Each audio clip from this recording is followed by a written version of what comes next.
Okay, let's jump right in. Today's topic is lower half mechanics, and this is Tips with Trev, the show where I give developing baseball players some easy tips to end their slumps faster and become a superstar sooner. Let's do it.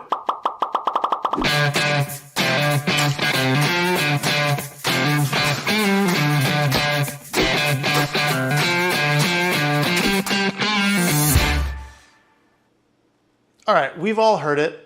You know, you're out at a Little League game and the parents just yelling, "Use your legs, Johnny!" Do you even know what that means? Let's break it down. There are 4 things you need to know about lower half mechanics, and they are drift, drop, rotate, and block. So let's start with number 1, drift. What does drift mean? As you're lifting your leg, you are just drifting forward towards the plate a little bit, not very fast. Just a little bit. You just need a couple inches in front of the rubber. You know, people tell you all the time, stay back over the rubber, balance point, whatever else. It's wrong. Don't do it. You need to drift forward a little bit. Don't go too fast. You don't want to accelerate too fast. Just get your center of mass, so the center of your body, slightly in front of the rubber and your back foot. That's going to set you up to be able to use gravity to your advantage. And we're going to talk about that in the next segment, which is to drop. This is the segment where we're utilizing gravity to create energy. And how do we do that? Well, when you drift a little bit in front of the rubber and then you start to drop your body down, instead of being straight up and down, you have a little bit of tilt. And so as you drop down, there gets to be more and more and more and more tilt. And so as you're creating more tilt, you go faster towards the plate. Tilt, when I talk about tilt, I'm talking about the back leg, okay? If you angle it and you start to drop, the force vectors push you towards the plate without you having to actually push with your back leg towards the plate. And this is really important because when you actually drive to the plate or when you rotate to the plate, that's 2 very different things. If you drive, you're extending your back leg early. If you rotate, you're not, and you're positioning the hip socket the correct way to be able to send energy up the chain. So it's really important that you drift. And then when you drop, it creates the energy for you as you go down the mound. It positions the femur and the hip socket in the correct way where you can actually rotate the hips effectively instead of forcing the hips open or extending the back leg and creating a big spike in energy, but way too early in the delivery and throwing everything off. So number 2 is to drop. Number 3 is to rotate. And it's a big difference between rotating and driving or pushing or extending or anything else. Rotation happens by the back knee kind of rotates down, it gets lower, it turns over, but the back leg stays bent.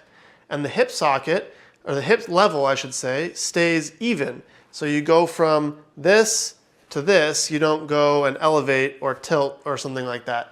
It's super important that you rotate, and I'll show you a couple examples here on the screen of people that are actually rotating versus people that are extending.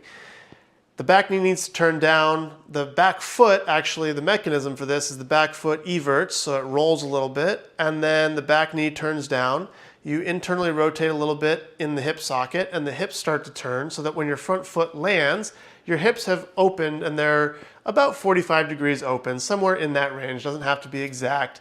And 45 degrees, I mean, for a righty, if facing towards third base, the third base and the first base angle is 90 degrees open, they would be somewhere between, kind of pointing off towards shortstop. Your back hip would be pointing towards shortstop, and your front hip would be somewhere towards the first base dugout. So they need to be open a little bit. You want to open your hips early, and if you do the first 2 steps here by drifting and dropping, you're probably going to be able to accomplish getting your hips open earlier. You want your hips opening as early as possible, and you want your torso delaying as long as possible. So you can rotate your torso as late as possible, but your hips rotate as early as possible. So number 3, just to recap, is to rotate. We don't want to drive. We don't want to extend. Yes, there is some driving going on, but it is because we have drifted and dropped. And so now as we start to rotate, gravity is doing the drive for us. It's creating the energy. Positioned ourselves the correct way for us because we've positioned. And that leads us to tip number 4, which is to block. And this is all about the front leg. In biomechanics, a block means that when a segment has completely stopped moving. So think of a car crash where the car hits something and everything in there just launches forward, or a whip. If you go to whip a towel or like a whip or bullwhip, you stop the handle and then the energy transfers up the chain. In order for the next segment to efficiently accelerate, the prior segment has to completely decelerate. So any time your front leg lands and there's any movement in it whatsoever, you're leaking energy, you're losing energy, which means there's less to transfer to your upper half, which means there's less to transfer to your arm and to the ball, so less velocity, and that's, as we know, not a good thing. That's not what we're after. So that's what block means. It means when you gotta land, your front leg has to be stiff. Now that doesn't mean it lands completely extended, but it lands and it firms up. And there's some different ways you can go about doing this. There's a lot of people in the big leagues that land open, they land closed, it doesn't really matter. It's just for your body, you need to be able to land and stop your front leg from moving and create a brace around it. The other part of this is actually what sparks all the energy up the chain. And this is the point where you actually start to throw hard or trying to throw hard. You should not try to throw hard prior to this. It's all about positioning prior to this. Once the front leg hits, if you've positioned your hips correctly, the front leg, the impulse of the front leg hitting will actually drive the hips open on its own. You don't have to do anything after that. You just position the hips so that when the front foot hits, that energy clicks the hips in and they finish off rotation. Then once they speed up and finish off rotation, the lower half is stopped completely, which means all the energy in the system is transferred up to the upper half, to the arm, and to the ball eventually. So blocking is super important. Everyone who talks about, oh, you got to land on a soft front side and, make sure that knee stays bent and be quiet, land on a piece of rice paper or something like that. Wrong. Don't do it. You want to have an explosive block. You want to hit and stop as abruptly as possible. There is probably too abrupt. You don't want to land with a stiff front leg that's completely locked out and hyperextend, anything like that. But you want that impact to be violent as long as you've set yourself up correctly beforehand.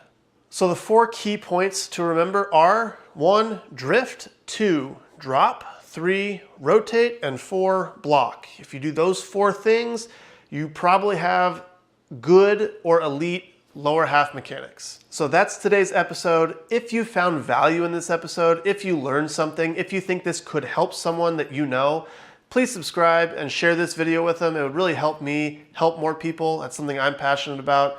My goal is to get to 100,000 subscribers by the end of 2020 so I can help all those people. So leave me your comments below, hit the like button, and I'll see you guys on Friday. I'm out.